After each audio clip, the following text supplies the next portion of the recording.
Good day, America. I'm Ann Vandersteel, and welcome to this Saturday, April 7th, The Better View. I'm joined today with my favorite person on the planet for a Saturday show, Traci Belmonte. Kind of want to start off with just a couple of highlights real quick, but we have a lot of news to get to today, including a very special guest that's joining Carrie Lockhart, our very own Carrie, who has taken a seat in the host chair and doing a spotlight with an incredible woman, Marissa Meleske, who is a public speaker, life coach, and she has learned how to push past paralysis. Coming up right now, we've got our very own Carrie Lockhart, who has been a tireless supporter of our company, Your Voice Incorporated. She's been our executive administrative producer and facilitated so much behind the scenes work. None of us could get done what we get done. In fact, the day that we brought her on board, which was a year ago, till now, you can see a remarkable difference in the quality of content and organization from our end that we have been able to put together because she carries so much weight for us and so much water. We're so grateful to have her. But we thrust her into the spotlight to do a piece with a fantastic woman, MAGA supporter. Her name is Marissa Meleske. She has her own life coaching business. She's a public speaker, and she's got an interesting story to tell. So we're going to give Carrie and Melissa a little time to talk about it, and then we've got some exciting news to cover when we get back. So stay tuned and join us right back after Carrie and Melissa. Thanks so much. And she's opted to embrace her individuality as opposed to being lumped into the crowd of identity politics. She's an author and life coach and helping people to push past paralysis and embrace life because she believes it's not just physical, but mental, emotional, and spiritual as well. Welcome, Marissa. Thank you so much for having me today. Oh, it's my pleasure. Okay, let's get to it. Marissa is a Trump supporter and has had the privilege to meet Trump and his family.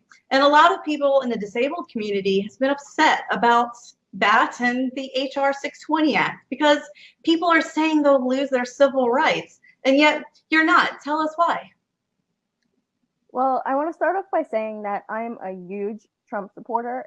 As a person and as our president, him and his family were nothing but gracious to me the day that I met him at the Bethpage rally here in New York. They are everything that the media says that they are not, and I'm forever grateful. The HR 620 has given me a lot of backlash just from a single tweet about it. And in my experience, the Americans with Disabilities Act is not enforced to the level that it should be, where for me, I have had a lot of experience fighting against different forms of discrimination, where in my adulthood, I've chosen to help more often. And one of the stipulations in the HR 620 is education for what needs to be done to make buildings more accessible. The Americans with Disabilities Act, prior to 1990, you don't have to adhere to the stipulations of today. So everybody that's freaking out obviously has not been through discrimination as it is. Like, if it was perfect, nobody would be going through any discrimination. So why not give businesses more time to do it right? That's my feeling on it. It makes perfect sense because, you know, it's more of a positive action as opposed to just suing people, and it's never ever moving forward and, you know, changing the lifestyles of the disabled community, which is the whole purpose and the whole, you know, of what everybody wants. So what are you thinking with that? Things that you think people should be focusing on to help the disabled community as opposed to things that you think that don't work? Well, the way that I view my life is my disability is the least of my worries. So let's make this a little bit more broad, because this doesn't just go for disabilities. I don't believe protesting works the way that it used to anymore.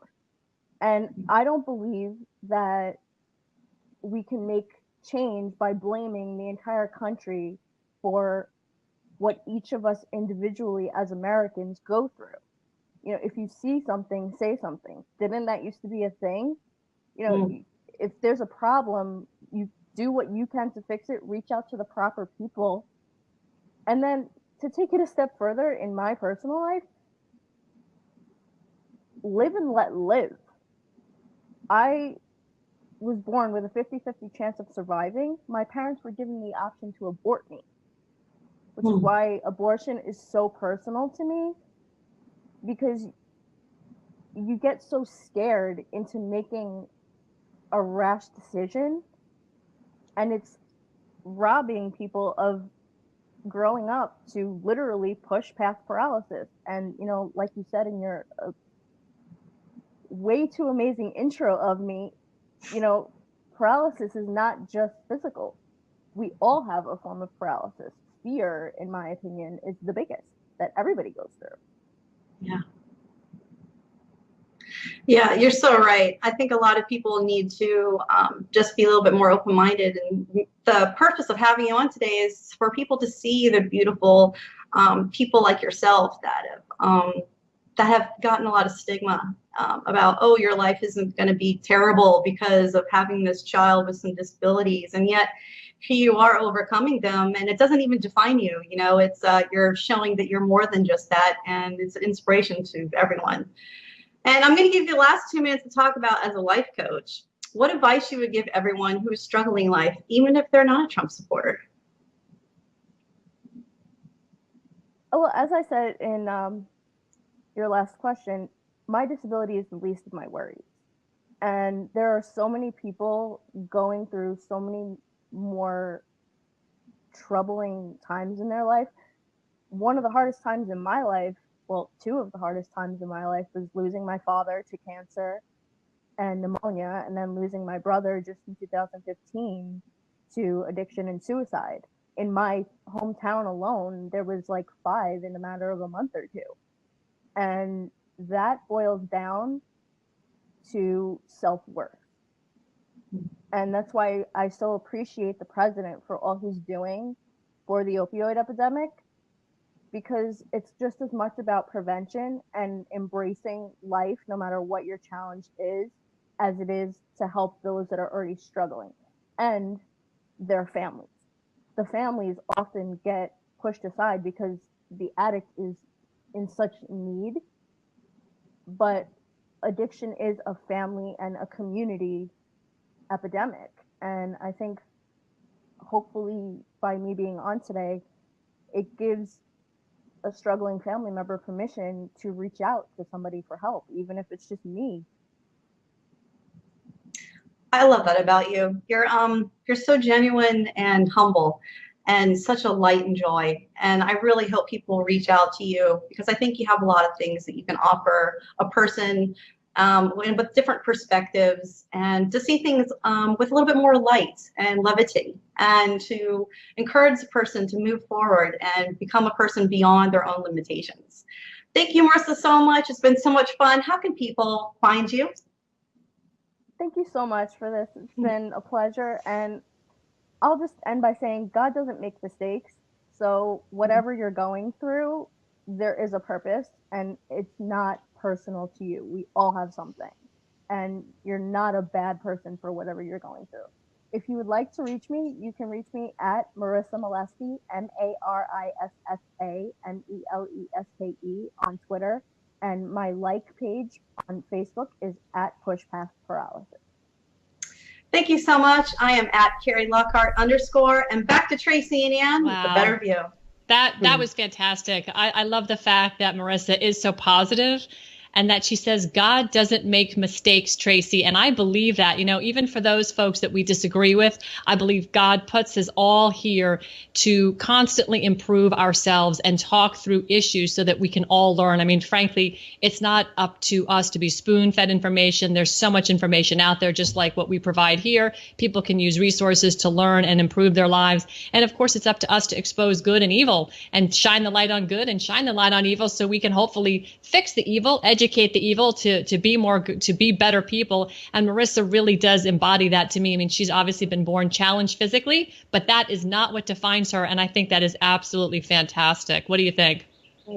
I think that the snowflakes that scream at the sky because they get offended over every little thing could learn a thing or two from that remarkable young lady. I mean, she's absolutely remarkable. We have this culture right now that is so polarized, and instead of listening to each other, we're talking at each other, and we're looking for reasons to get mad at each other. And listen, I think the right does a lot better with that than the left does. I think the left definitely, I mean, they're tearing down statues of Thomas Jefferson and McKinley. I don't even know what McKinley did, and they want to tear down the statues because something he did in his past was offensive. So I think definitely people could learn a thing or two from this remarkable woman, and the fact that she has so many personal stories that relate to politics today, that she could have been aborted, that her brother sadly died from an opiate overdose. She definitely is a force in the MAGA movement. Yeah, she is. I see her all the time in our show. So Marissa, thanks so much for stopping in. We appreciate you taking that time. We did tell you that we had some exciting